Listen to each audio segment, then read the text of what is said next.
Trump's IRGC strikes land today, and the US frigate hit an Iranian mine in April 1988. Same strait, same oil leverage, same retaliation logic. Reagan's 8-hour answer, Operation Praying Mantis, sank half of Iran's fleet. But it also taught Tehran how to bleed us asymmetrically. I'm David. Now we're replaying that trap. Here's what Reagan won in 1988 and why Washington still hasn't solved it.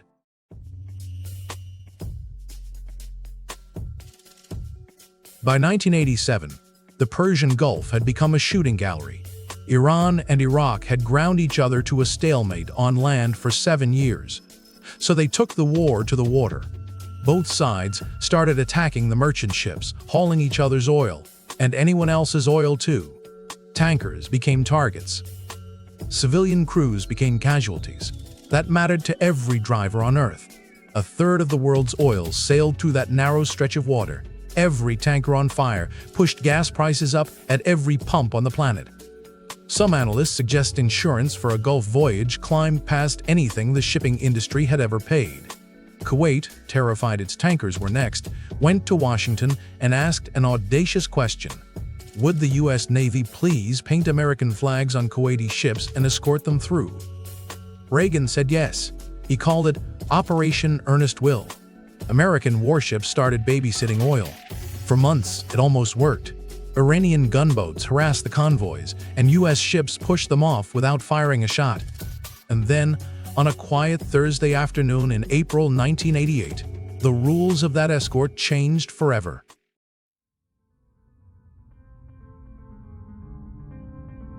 April 14, 1988. The Oliver Hazard Perry-class frigate USS Samuel B was escorting we-flagged Kuwaiti tankers, a routine job, on a route the ship had transited safely days earlier. Lookouts spotted floating mines just before 5 o'clock. Commander Paul X. Tense Rin ordered battle stations and started backing the ship out. Too late. Roberts struck an Iranian MO8 contact mine. The blast blew a 15-foot hole in the hull. The engine room flooded. Both gas turbines were knocked off their mounts. The keel, the ship's spine, snapped. By some miracle, no one died. 10 sailors were injured, 4 with severe burns, but the crew fought the fires and the flooding through the night and kept her afloat. The ship survived. The strategic situation did not. Here is what made this different from a stray Iran-Iraq war hazard. U.S.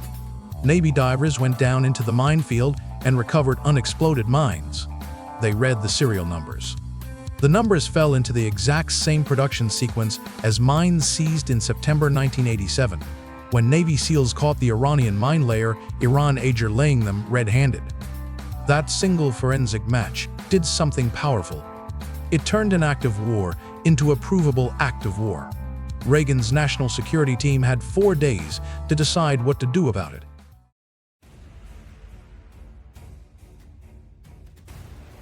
The clock started at 5 p.m. on April 14, 1988.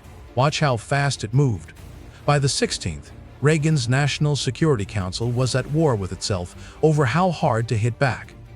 Admiral William Crowe wanted to sink Iranian warships and strike Iranian soil.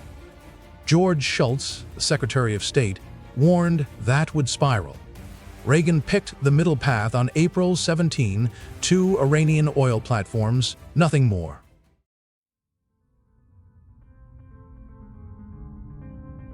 Nothing more turned out to be the largest U.S. naval surface action since World War II.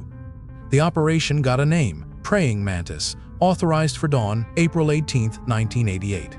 The plan split the Persian Gulf into 3 pieces, 3 surface action groups, each with a job. Surface Action Group. Bravo grouped USS Merrill, USS Lynn McCormick, and USS Trenton with Marines aboard. Its target was Sasan. Sasan was officially a gas oil separation rig, but Iran had quietly turned the platform into an observation post and attack base for the Revolutionary Guard. Surface Action Group.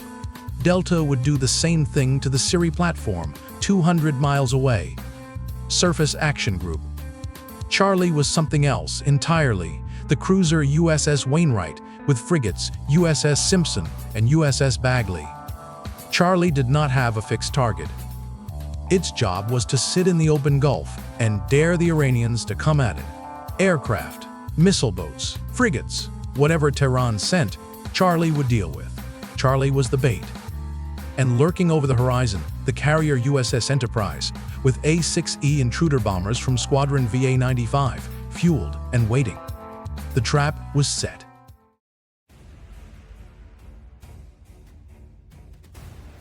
The trap snapped shut at dawn. SAG Bravo announced itself the way Praying Mantis was designed to, a radio warning in Farsi and English, telling the platform workers to evacuate. Then the 5-inch shells came. Sasan turned into burning twisted metal. SAG Delta did the same to Siri. 2 Revolutionary Guard bases, gone before lunch. Iran came at SAG Charlie, the way the Americans had hoped. The Iranian missile boat IRIS Joshan Kaman class fired its last US-built Harpoon, a leftover from the Shah's pre-revolution Navy, straight at the cruiser USS Wainwright. Chaff defeated it. The Americans answered with Standard and Harpoon missiles and gunfire. Joshan burned, broke, and sank. 28 Iranian sailors died. It was the first ship-to-ship missile exchange in US Navy history. Then the frigate IRIS Sahand sortied out of Bandar Abbas, hunting American jets. She found A-6E intruders from VA-95 instead. Harpoons from the bombers, harpoons from the destroyer USS Joseph Strauss, Skipper laser-guided rockets, a Walleye glide bomb, 1,000-pound iron bombs. Sahand caught fire. The fire reached her magazines. And then the magazines went. 45 of her 125 crew were killed. She was the largest warship the U.S. Navy had sunk since 1945.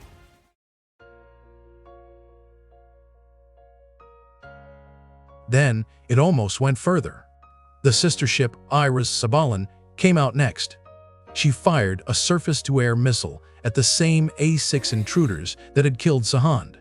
One intruder put a 500-pound laser-guided bomb straight down Sabalan's smokestack. The frigate went dead in the water, burning, listing, unable to maneuver. This is the moment Reagan's decision 4 days earlier became real. The on-scene commander was ready to finish Sabalan off. Defense Secretary Frank Carlucci, watching from Washington, said no. Stop. The strike was meant to restore deterrence. Erasing the Iranian Navy would have started a different war. Iranian tugboats were allowed to haul the broken frigate back to Bandar Abbas, where she was eventually repaired.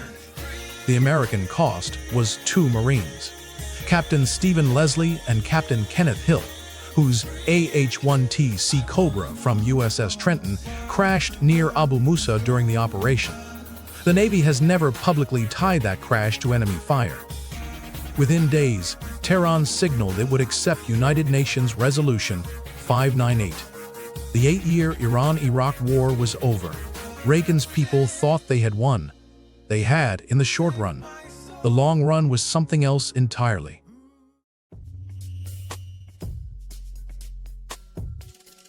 The long run started in a room in Tehran, where Iran's military planners did the math.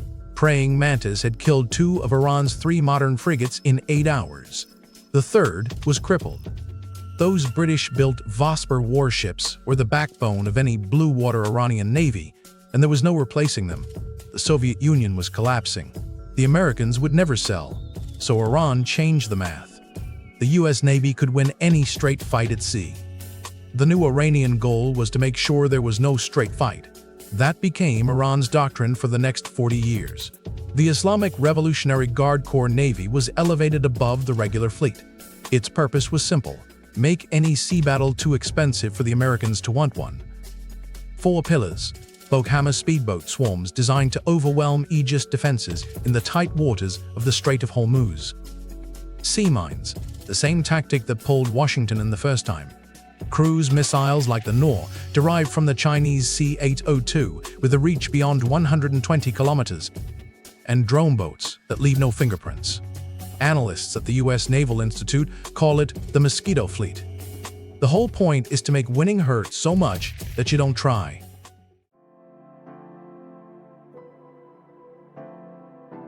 Now look at June 2026.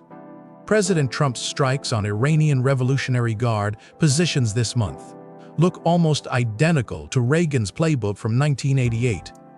American forces are retaliating after an Iranian provocation in the Strait of Hormuz.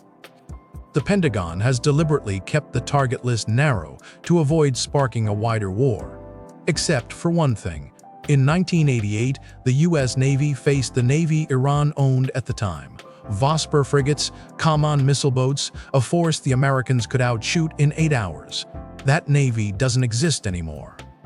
The Iran Reagan defeated trained itself to be a different kind of enemy. The Iran Trump is hitting in 2026 is the Iran that Praying Mantis built. Every weapon Iran uses in the Strait of Hormuz today was born in the burning hours of April 18, 1988. Reagan won his battle. He thought he was teaching Tehran a lesson about American power. Tehran took a different lesson about how to never lose that way again, and every administration since has had to fight the war that lesson built. The trap Reagan set in 1988 was for Iran. 40 years later, it's the United States that can't get out. Praying Mantis was a decisive military victory with a doctrinal cost. The asymmetric lesson Tehran learned persists today. Like, subscribe, and see you tomorrow. I'm David.